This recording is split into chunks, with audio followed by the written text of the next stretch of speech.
Okay, so what I'll try to do today is to give you an overview about the methods that we have available in clinical labs to measure not only the concentration of these drugs, but also the provide evidence when anti-drug antibodies appear, identify the clinical indications, and give you a little bit of an idea about the challenges that clinical lab have based on some of the limitations that this method have for this particular task. And then what is the interpretation, how we're guiding clinicians when they get the results. And so we have some sort of a management algorithm that we provide so they can actually make use of this data for their management of these patients. So as you all know, and a lot of you have been working on this for a long time, the use of these therapeutics that specifically inhibit a cytokine or a receptor have really revolutionized the treatment of patients with non-inflammatory infectious disorders, particularly autoimmune disorders. And specifically, TNF antagonists have become probably one of the most, in fact, they're the most commonly used biologicals currently in clinical medicine. And the reason for that is because TNF plays a very important role in several autoimmune disorders. This is a non-inclusive list of all the TNF antagonists that are currently used in the United States, but these are, in my belief, the four most commonly used. And so we have a couple of chimeric preparations. This is the first one that was introduced back in 99 for the management of patients with Crohn's disease and rheumatoid arthritis. It's known as infliximab, commercially named Remicade. It's a chimeric drug with about 75% human residues. There is another chimeric version of this antagonist, a TNF antagonist, which is an FAB portion of the antibody, which is pegylated to increase the half-life and to facilitate the penetration into the tissue of these patients. And it's about 80% human. The more recent biologicals are primarily human nature. This one, known as the fully human, 100%, although there is it's really a fusion protein of an FSC bound to the TNF receptor 2 portion of it. So as somebody mentioned yesterday, there could be some elicitation of immunogenicity based on the formation of the novel epitopes that might be recognized by the immune system. There's another humanized antibody biological, which is heavily used. It's probably the biggest blockbuster in anti-TNF medication. It's known as Humira. It is about 98% human, and most of the all the differences are located in the FAB fraction, but obviously in the site of recognition of the antigen. And the reason why I'm talking about this, and the reason why you'll be thinking about this, and in clinical medicine we're not going to stop talking about this, is because this constitutes the biggest, the fastest growing expense in terms of medications in the world. And this is only United States data, and I'm sure by now, with the data that has been accumulated in 2015, this has been surpassed. But last year we spent over $15 billion paying for these medications, and only these four drugs constitute 20% of all pharmaceutical sales in the United States, and obviously we're not even counting what happens in the rest of the world. So this is a big market that has been developed for these medications. And the reason for that is because they're used in very common diseases, very severe diseases that produce a lot of issues in patients. So when something works, obviously it becomes something that people get prescribed for. The main uses of these medications are in the field of rheumatology, rheumatoid arthritis being one of the best examples of how these drugs work. But perhaps the biggest increase in the last maybe 10 years has been the use of this medication for inflammatory bowel disease in the form of two conditions, one Crohn's disease and the other one ulcerative colitis. And we see that perhaps in the field of testing, this is where we are doing most testing, and this translates, I guess, the use of these medications. There are other use. By the way, all these are FDA approved, so I'm not giving any off-label indications here for any of these medications. Management of patients with ankylosing spondylitis, and also different forms of psoriasis, complication, arthritis, and also the most commonly known presentation with this, the cutaneous manifestation. What is not shown here is all the off-label uses of these drugs. I can tell you that every autoimmune disease that you can think is being treated today at some level by the use of these TNF antagonists. They're off-label, but physicians are trying to see whether or not these are being going to be useful, and in some cases they work. But all of that goes without notice. But that is the reason why they're heavily being used these days. But these are at least the ones that I can show you in this slide without having issues with the FDA. And the reason why they're so good, or at least they have been currently being used, is because they actually have shown to dramatically lower the disease in this patient, and in some cases, actually, they put the patient in remission. So a person who had rheumatoid arthritis for 15, 20 years with a lot of pain, or people with inflammatory bowel disease with a lot of complications, very difficult disease to manage, they're put on these medications and they go into complete remission, and that's great because obviously that's what that's what we're here for in terms of clinical medicine. However, this doesn't go without some price to be paid. Obviously, there are several challenges that clinicians face when they use these medications. And the one that I'm not going to be talking about, which is obviously something that we all know these medications associate with, is immunosuppression. Well-known cases of a reactivation of tuberculosis that a lot of these patients go through, and several other infections that they have been contacted in the past. The biggest issue in terms of management of these patients is that up to 50 to 60% of all patients who are treated at some point with these medications will experience some sort of treatment failure, which is very difficult to manage because, again, these are people who were sick for a long time, then for 1 year they feel great, and all of a sudden they stop feeling great. So there's a lot of issues with the clinician in the way they manage, because they really feel that what's going on. We need to go back to how I felt before this started to occur. So this put a lot of pressure into the clinician, and obviously for the last few years we have tried to develop some ways to help them to understand and to manage these patients. So there are two types of response failure that you can see in this patient. The primary response failure, which is seen in patients who never respond to the therapeutic. And that basically covers about 30% of the cases of treatment failure. And for the most part, these are due to pharmacokinetic issues, which lead to a rapid clearance of the drug or a low drug concentration. And these are some of the factors that have been associated with this. Perhaps the most common one, and the one that is easier to imagine, is that some of these patients have a high baseline TNF. So because of that, they need a lot more drug, or perhaps they need to be given more frequently.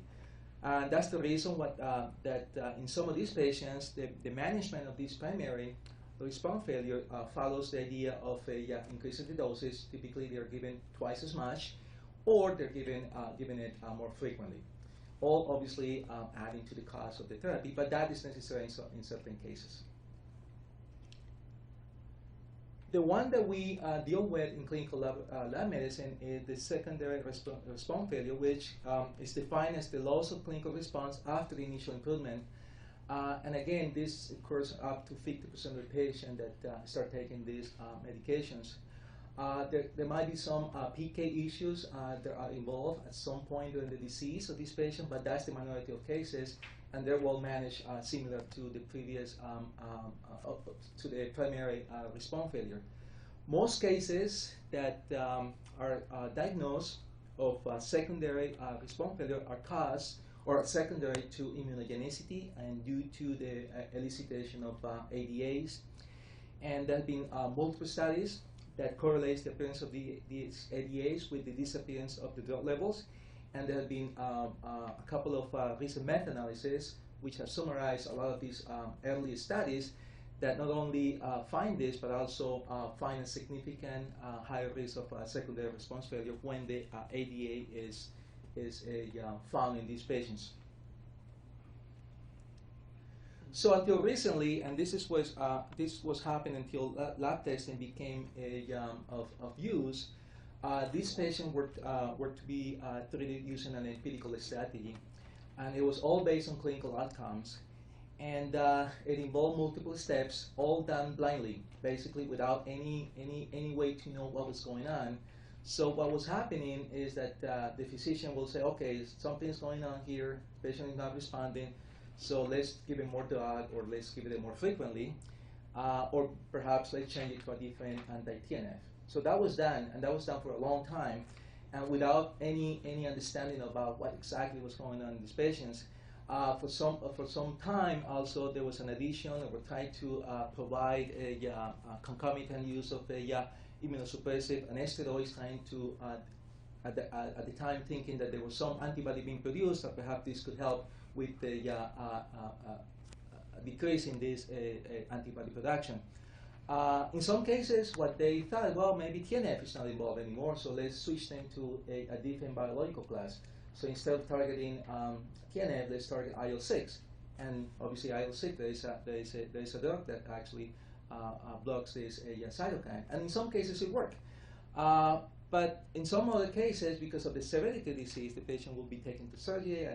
And the biggest concern here was that obviously patients were being overmanaged because there was not really an understanding why they stopped responding to it. And so the conclusion about this is that for a long time, there was an empiric way to treat these patients with no attempt to understand and to identify the real mechanism of the cause for treatment failure in these patients. So an alternative to this is to use lab testing that allow us now to produce data in terms of the drug levels and the ADA levels, and try to use this information to select a new treatment based on the most possible mechanism, most likely mechanism responsible for the loss of response, which allows the clinician now to identify patients for which a change of a drug might be needed, or to tailor the concentration of the drug based on the individual needs that that patient might have for that particular situation. Another thing that allows clinicians now to do is that we're producing data about, we're telling them who has ADAs, and that might help them to assess the risk of potentially complication due to immunocomplexes deposition. And all of this was great, but there was really not much study done, because as testing became available, people kind of started shifting to it. But it was only until recently that the cost-benefit of this text-guided over the empirical strategy was proven in some of these situations. So this is a recent study, and this is the type of study that we like in clinical medicine, randomized controlled trials, in which obviously the data is more believable. So in this case, this study was published maybe 1.5 years ago, almost 2 years now, in which patients with Crohn's disease who developed a treatment failure were randomized in 2 groups in the form of their management. One was managed by just simply drug intensification. They basically doubled the doses. And the other one was managed using a test-guided strategy, measuring drug levels and antibodies. And you can see here that at every point, there was a significant reduce in the cost of the management per patient between the empirical versus the test-guided strategy. But the most important finding of this paper, that there was no difference on clinical efficacy. So this proved that using test-guided, which is, it costs money, was a good way to manage this patient, because not only it was decreasing the cost, and here you can see here it's almost decreasing by half the cost of the therapy, but more importantly, patients will be managed correctly. So from those studies and several others that have been published, then this field became probably one of the hottest in the clinical laboratory arena. And reference laboratory like the one I work are challenged because a lot of these methods need to be done in a specific setting. And patients come from all over the country in terms of their needs. And so there's different places in the country like Quest, LabCorp, Mayo Clinic, and ourselves that concentrate this type of testing. So we were challenged to come up with possibilities to provide this service for this particular clinical need. And there have been several methods that have been developed, and a lot of them have been used in preclinical studies. But I'm going to be talking to you today about the ones that we are using in the clinical lab. These are the ones who have been validated, and I'll go over each one of them and try to do some comparisons, some contrasts, and also to understand a little bit better how they can be used and in what circumstances they should be used. So we're using Eliza methods. We're using a method known as the homogeneous mobility shift assay, and more recently we have introduced a reported gene assay, and which is currently being used in the place that I work. So let me say that we can divide the testing into, in the first part is to measure the drug level. The second part is to measure the antibody against the drug. And my opinion, and the opinion of a lot of people, is that any method really today available does a very good job when you want to measure the drug level. Whether you use an Eliza, you use the HMSA or RGA, those methods will give you a very good, they perform very well, providing a drug concentration. And several studies have confirmed that, in which the methods have been compared. For those interested on reviewing that data and giving you the references. There's one paper that actually summarized very well this idea. This was published a year ago, and in this, all the methods that we currently use here in the United States, and some of these also being used in Europe, were compared. And so the Eliza versus the RGA versus the HMSA, Eliza versus the HMSA, and you can see here very easily that they correlate very strongly in terms of the levels, and this is done with infliximab. Values also agree between the methods, especially at low concentrations. However, when somebody is switching from method, a hospital or a clinical practice is switching from method, it's probably a good idea to do some rebaselining, because although they agree, they're not identical. So, for example, a 3 microgram per ml using HMSA doesn't mean 3 microgram per ml using RGA, although they're close. If a clinician is using a specific cutoff, it is recommended that there is some rebaselining, and this is typically in laboratory medicine when somebody is switching from methods, that for 3 months patients are tested side by side with the same method until the new method takes the new method is adopted. So where I want to spend most of the time is talking a little bit about the methods for measuring antibodies, because this is where there are some complications and which are inherent to the use of these antagonists or these antibodies. So there are 2 issues that complicate this. The first one is that the TNF-alpha antagonists or antibodies themselves, which leads to interference by circulating drug for measuring levels of ADA when you're using solid phase assays. And I'll explain that in a minute in the next slide how that works. And the second problem with this, when you mention this type of antibodies, is that there is a complexity when you try to measure antibodies using non-functional binding assays, because those assays are not able to differentiate binding versus neutralizing antibodies. And clinically, that is important. Perhaps for pharmacokinetics, that might not be that important, but clinically, that is very important to know if you have an antibody that might bind the biological, but might not be neutralizing the function, whereas if you have an antibody that actually neutralizes the function, because the 2 things are different. And so it is important to differentiate that when you're managing a patient with treatment failure. The bridging Eliza format is the most commonly used method, not only preclinically but also post-clinically. And I want you to draw your attention to this part of the slide, which basically summarizes how this works.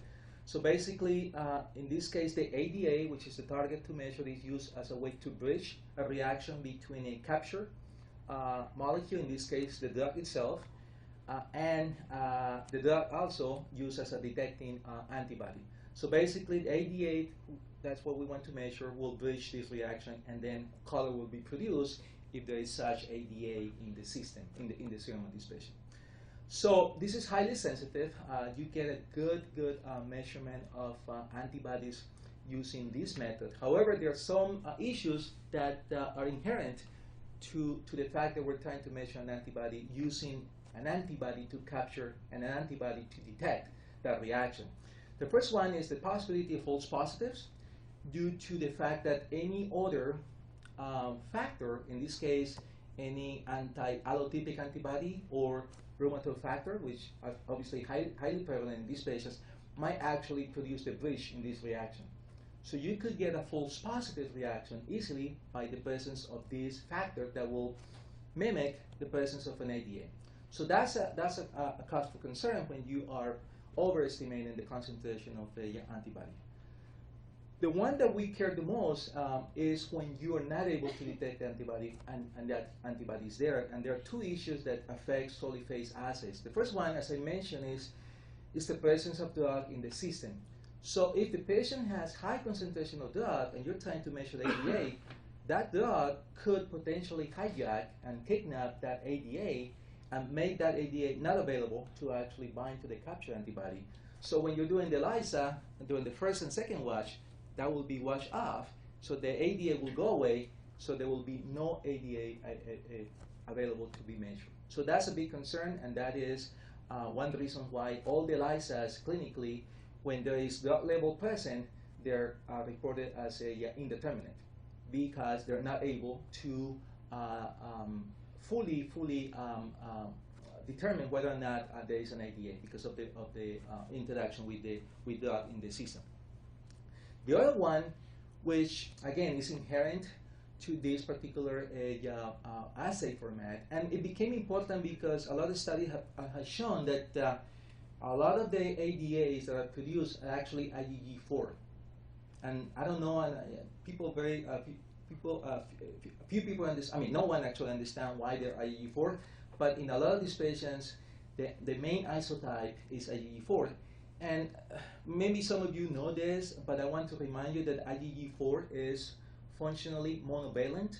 So only one arm of the antibody will be, in this case, able to be captured by the capture drug, in this case the antibody. But the other one has an unknown specificity, which who knows what is going to be binded. For sure, it's not going to bind to the detecting antibody.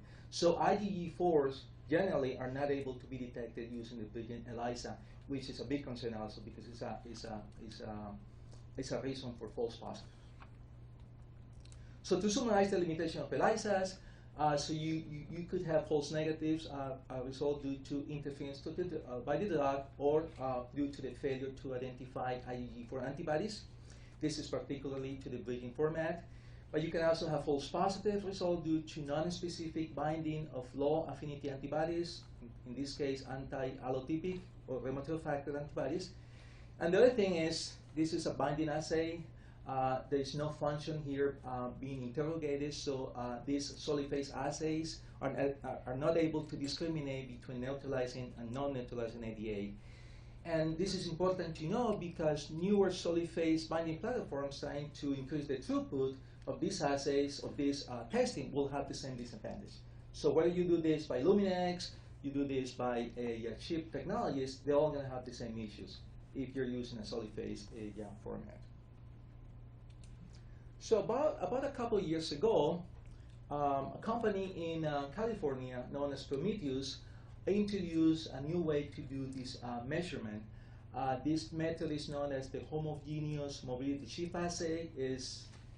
there's a lot of IP around this. It's very difficult to know exactly how it is done.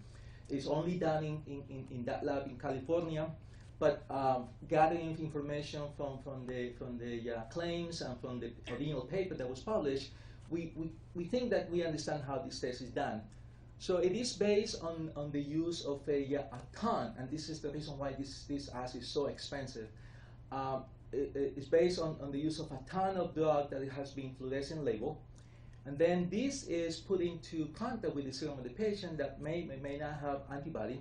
So this will bind free antibody, free ADA, but also it will be able to bind a bound ADA, because there is a step, there is an acid treatment step that disassociates these complexes, allowing now this labeled drug to bind to this ADA that is bound to the drug. So this method has the advantage that it's able to measure antibody that might be bound to the drug. So at the end, what you end up is with free drug label, and complexes that they are measured then by a size exclusion chromatography using a calibration curve. So very elaborate, very expensive because of the use of this a lot of reagent, in this case drug, that has been labeled. But it's by far the method with the highest tolerance to the presence of the drug. And a lot of clinicians are very interested on this because in certain settings, they don't want to wait until they measure trough levels, which are the levels that you measure before the next administration of the drug. They want to know if the patient has antibody almost immediately after the infusion of the drug or the administration of the drug, because of some circumstances that I'll go in a minute that is important for them to know that. So it is by far, as I said, the method with the highest tolerance to drug presence in the system, and it detects all immunoglobulin isotype, which is an advantage over the Eliza. And it's currently available, it's commercially available for infliximab and adalimumab.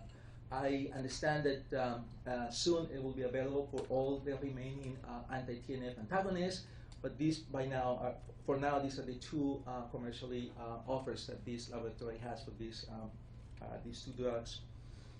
Some limitations of the HMSA inherent to the technology is that there is, as I mentioned, there is this acid treatment during the process that might produce some irreversible drug and ADA denaturation, so you might lose some of the signal because of that issue. And as with other binding assays, the HMSA is not able to differentiate binding from neutralizing antibodies, and it is more expensive compared to all other methods, significantly more expensive. So about 1.5 years ago, we, as a response to the need to have an assay available, because obviously, reference laboratory provides service to hundreds of hospital systems around the country, and there is a contractual relationship that develops. So they want you to, have an assay for this, and they don't want to send it to another person because logistically that is a nightmare in terms of a sample delivery and all of that. So we were challenged to come up with this, and we looked into this for a long time, trying to see, can we develop an Eliza? Can we license, which we couldn't the HMSA, but then we stumbled on this method that was developed by Professor Michael Toby in France, probably 2-3 years ago, and which uses a reported cell system that will go into some details in a minute. So this is the method that we have been using for the last 18 months. And it has great advantage. It has some disadvantage compared to the methods which I'll describe in the following slides. So as I said, this is a cell-based assay that uses a reported cell that has a TNF-alpha receptor. So what happened is that when TNF is added to the system, this produces a signal mediated to NF-kappa beta. And then this will be translocated inside the cell, inside the nuclei, and this will activate a TNF-alpha responsive promoter that is tied to firefly luciferase. So basically the cell will produce light, And then this light, these results will be normalized using a constitutive promoter. So the way the test works is that we have the cell line, we mix this, we add the serum of the patient, and we add a known concentration of TNF. And if the patient has drug, whatever the drug they have, infliximab, adalimumab, or any other for that matter, the drug will bind to the TNF and it will not allow the TNF to bind to the receptor, so no light will be produced. And then basically the concentration of infliximab or the drug will be inversely correlated to the concentration of to the light produced by the cell. And using a calibration curve, then you can end up determining the concentration of drug in each one of those patients. The detection of neutralizing antibodies is done using the similar system or the same system. Basically, you have a cell that, in the presence of TNF, will produce light. But if you have a patient that doesn't have neutralizing antibodies, what you'll see is that the drug, which is added to the system in a known concentration, will block TNF. So then TNF will not be available to bind to the cell receptor, and so light will be basically not produced. But in the case of a patient with neutralizing antibodies, now those neutralizing antibodies will go and neutralize the effect of the drug, and so TNF will be now free to go and produce light in the cell. And we're able actually to detect the titer because then we do multiple dilutions and we extrapolate to the point in which the dilution of the serum doesn't produce the effect of the neutralizing antibody. So we actually are able to produce titers using this assay. So the highlights of this assay are the following. So this is the only assay, at least clinically available, which is able to measure the activity of TNF, the activity of the drug, in this case infliximab or adalimumab, but also the effect, the neutralizing effect of the ADA, resembling the in vivo conditions in tissue that is presumed how the drug is working and how TNF is being blocked. It is also available for commercially available for the infliximab and adalimumab, but can be easily adapted to any non-anti-TNF. The only thing that you have to do basically is to change the calibration curve using a different drug. Limitations compared to the HMSA is that it has a far lower tolerance to presence of drug. So if you're measuring antibodies right after the infusion of the drug, in case of infliximab, which is done IV or subcutaneously by adalimumab, the assay is going to have a problem. It's not going to be detecting the antibody because it's going to be blocked. It's going to be not available to produce the effect on the cell. So that's why we recommend that in these patients, what needs to be done is to draw 12 levels, which are, as I mentioned, those are the ones that you get prior to drug administration, and because this will decrease the possibility of drug interference. We did some comparison between RGA and HMSA ourselves, and we saw that there's a very good correlation of levels between these two methods, which for me was surprising because the two methods are looking to something completely different.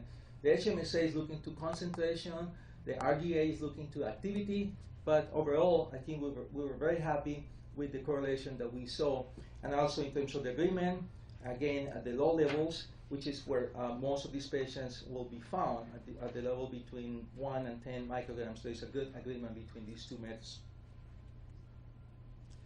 So in 18 months, we have done, this is a 2-month old slide, so we're surpassed the 5,000 clinical samples. So in about 18 months, we have tested about 5,000 patients since we introduced this test in our lab.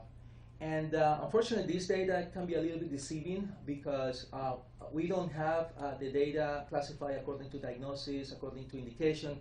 We think, because that's the indication that we recommend for testing, that most of these patients should have been tested when they develop treatment failure. But I know that is not the case because a lot of people are doing TDM.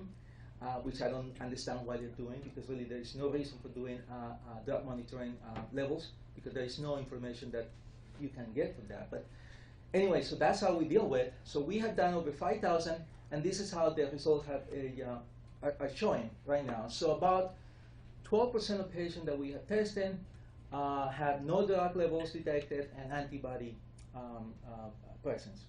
And again, these are neutralizing antibodies. And again, I don't want you to draw any conclusion about this, about the prevalence of antibody in patients, because again, this is a limited view. I just wanted to show what is it that we're doing clinically and what is it that we're getting. About 13% are patients with no drug and no antibody, perhaps thinking or pointing to the fact that they're not getting enough doses, or they're skipping the doses.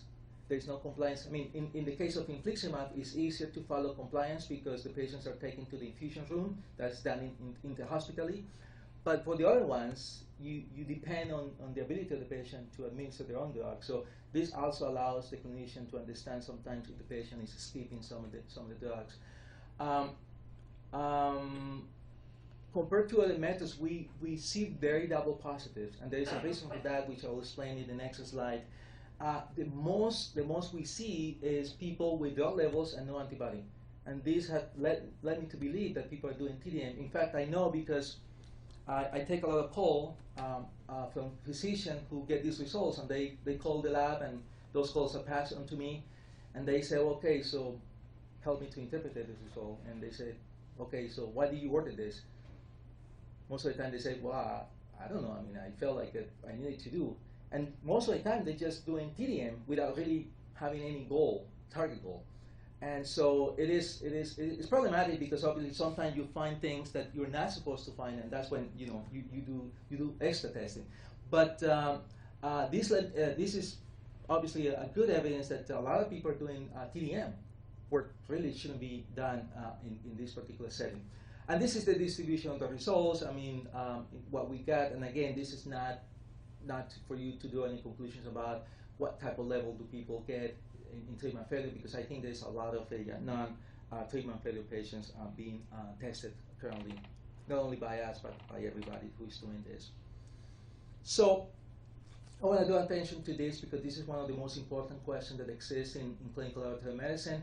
People trying to compare methods and people trying to identify what is the best method that they need to use according to the setting in which they are working on it. So it is well known, and I explained that because of the process that goes into developing or producing the HMSA, that this assay is more sensitive for the detection of ADA. And there's a study that actually proves that 66 patients with Crohn's disease who developed treatment failure, and they were tested side by side using HMSA and RGA. And you can see here that in 22 of them, about a third, they were found to have an antibody against infliximab, but interestingly, 12 of them have detectable drug levels. So it's hard to know what to do with these patients. So you have what appears to be good drug at the end of the prior to the next infusion, but you have antibodies. So it's a double positive result that is difficult to manage, difficult to interpret, and difficult to correlate with the clinical condition. Whereas RGA found only, a third of what HMSA found, but in this case, all of them had no detectable drug levels. So it seems to be that the HMSA is far more sensitive, but the RGA is far more specific for the effect of the antibody over the drug level. And they agree in 44 patients in which no ADA was found, even though they had developed treatment failure.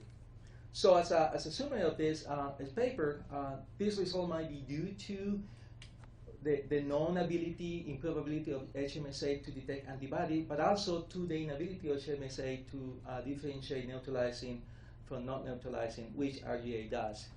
The other thing that we have learned recently, and this is, like I said, it's possibly published in the last 3 months, is that now we think that some of these ADA can be transient and can actually disappear during drug intensification. So having an ADA doesn't necessarily mean that you need to change the drug you need to take into consideration other factors in those patients. And some of those factors might be that they might be transient, and they might not be there for a long time, which doesn't make sense immunologically, because you will expect that once you're sensitized, you'll actually be producing more and more and more.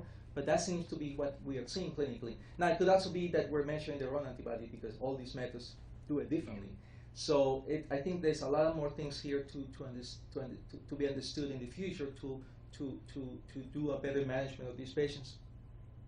So just to summarize, these are the comparison between methods to basically to monitor ADA levels. So binding assays, the bioactivity done by RGA, tolerance of drug in sample, which is varied by the HMSA. The RGA is able to detect neutralizing function, antibodies, IgG4, which are important in immunogenicity, are not detected by Eliza.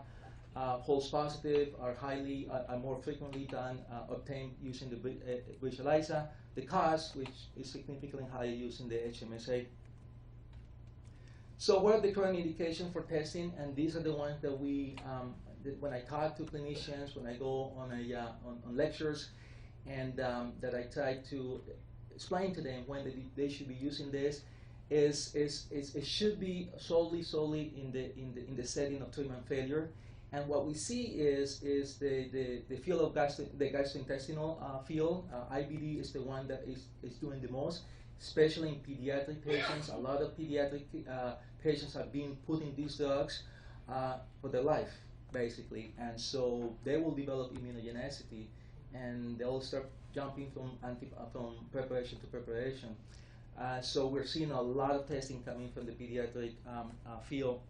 There is an inpatient setting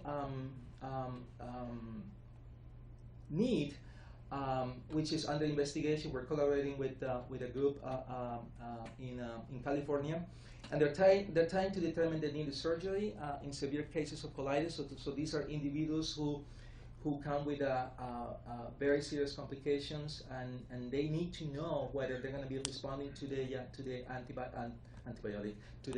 antibody, and so they need to know where there's an antibody there that is going to be an issue for them.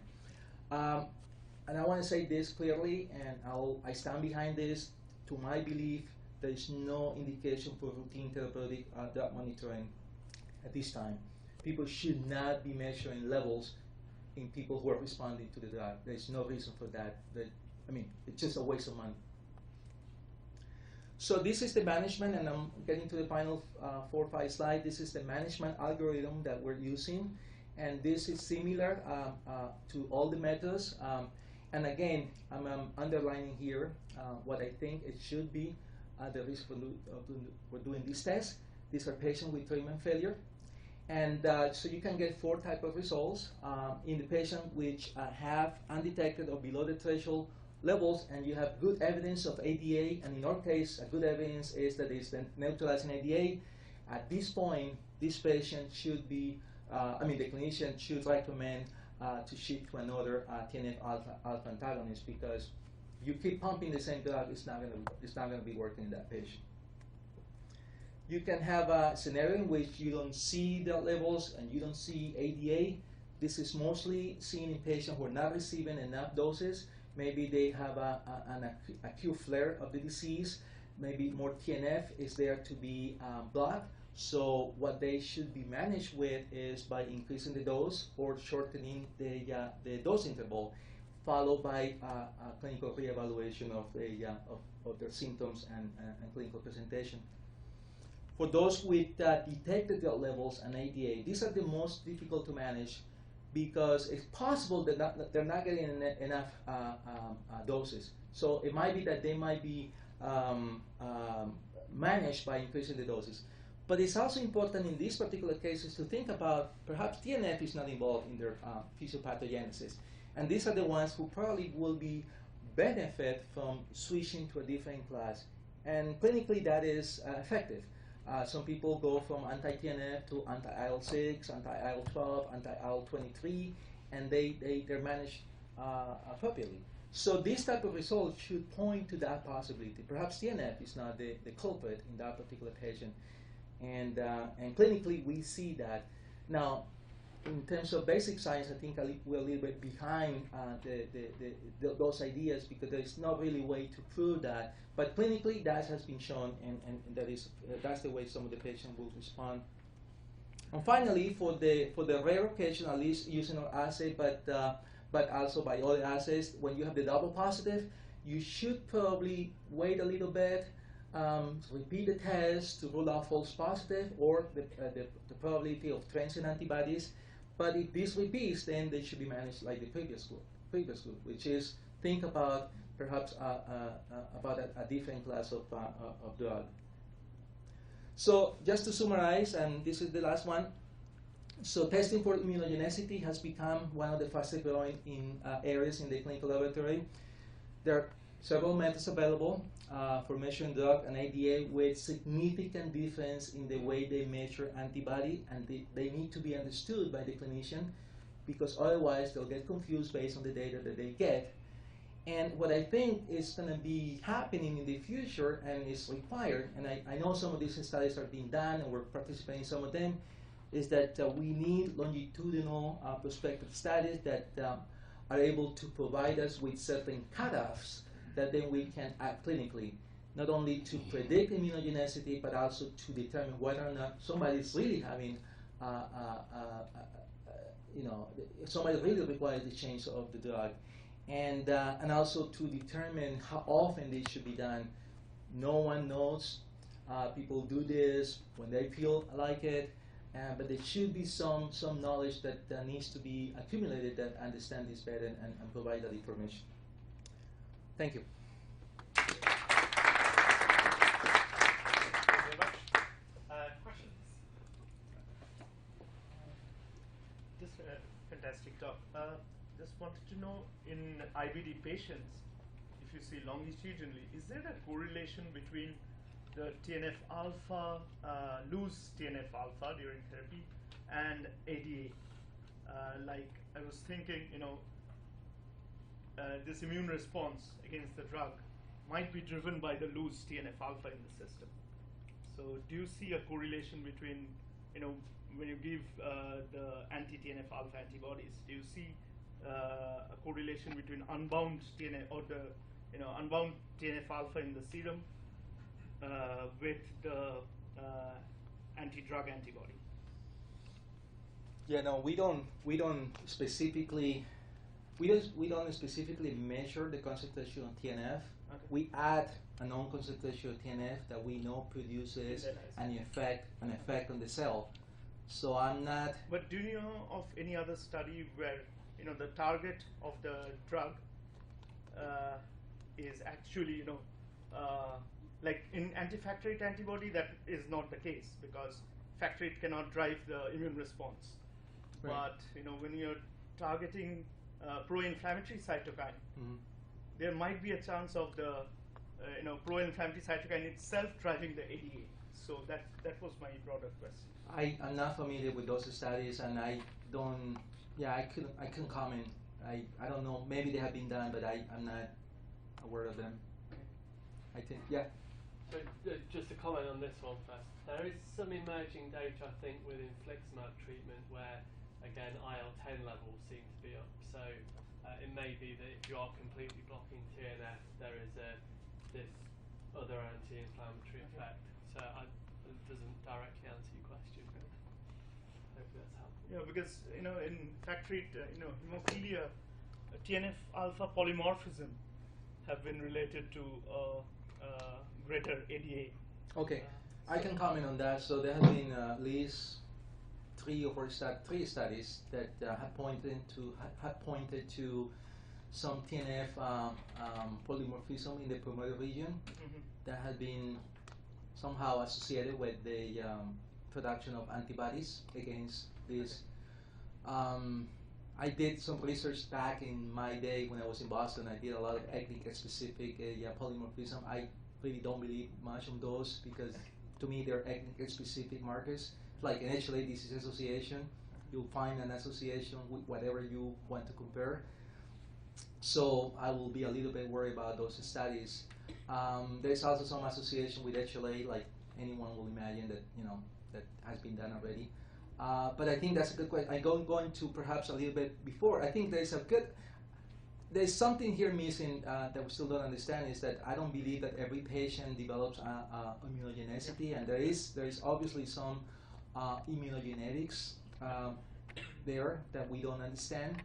And that will be good to know, because that will provide some assurance to the clinicians in some cases to start new therapies in patients, because that information might help them to predict whether or not a person is going to develop immunogenicity.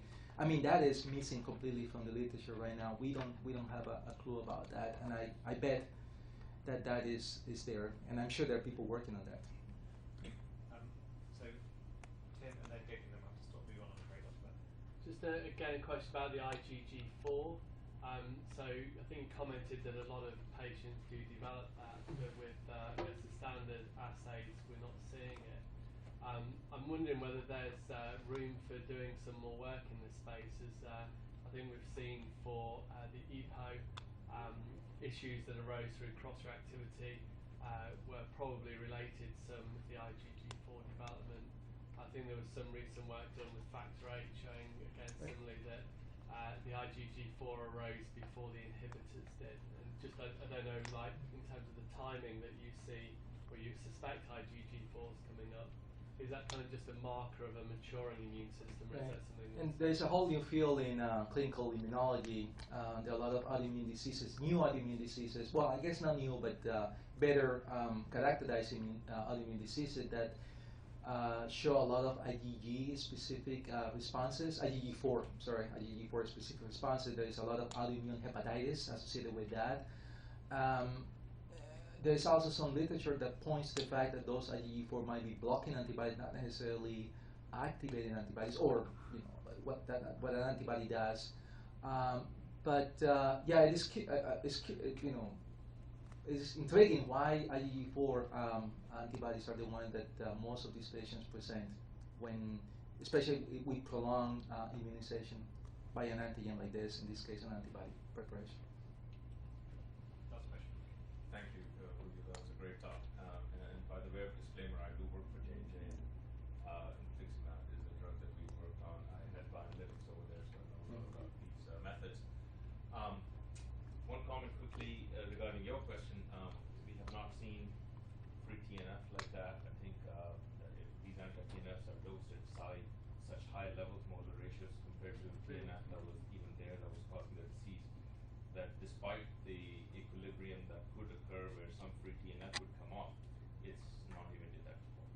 So I don't think that it's possible to say at this time that drives ADA. But one thing that you didn't show was another possibility of false positives caused by target itself, like TNF itself. And this is an issue that occurs for all kinds of biologics, not just TNFs, as long as their dimers or bigger, that in the ADA methods, frequently all methods nowadays, just like the HMSA method, use acid dissociation. When they do that, they release the bound target from the drug as well.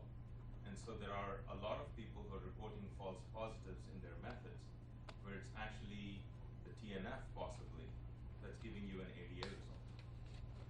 So when they report something as an ADA positive sample, it is either ADA or it could be TNF.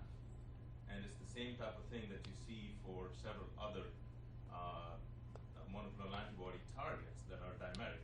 On the other hand, if they are monomeric drugs, drug targets, they can cause false negatives in the method. So that's another huge issue beyond drug tolerance, which even the HMSA method has not been shown to be tolerant to a drug target.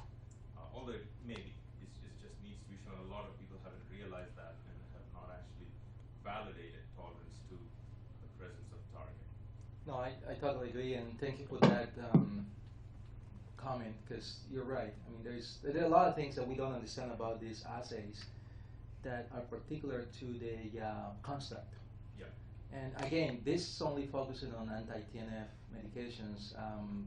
There will be other challenges when you're trying to identify antibodies against constructs that block an antibody or like a chemokine receptor, or those type of things that are available. This is particular to anti-TNF.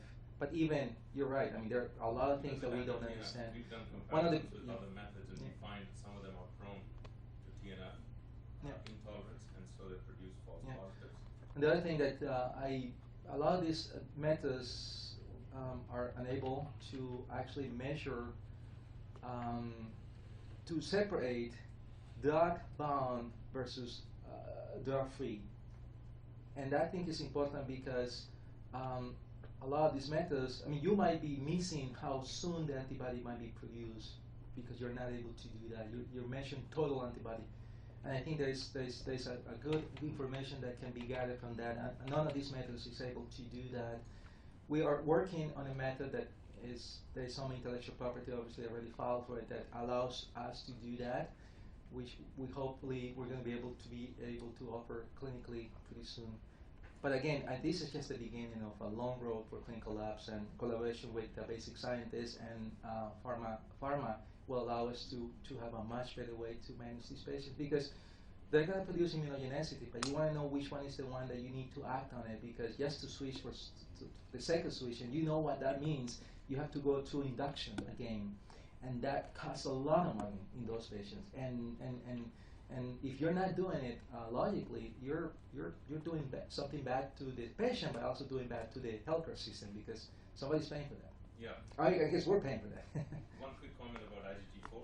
In general, it's not been shown that ADA positive individuals were solely IgG4 positive. Yep. So it's not that they're all being missed and not being diagnosed as A portion of ADA them. positive. It's just that that also exists. That's the one isotype that may not be detected. However, there are other isotypes as well, and they are picked up. Right. So, yeah. That's correct. Great. Well, we've got a lot of discussion to continue this afternoon as well by the sound of things. So thank you, Julio, for the fantastic talk. We keep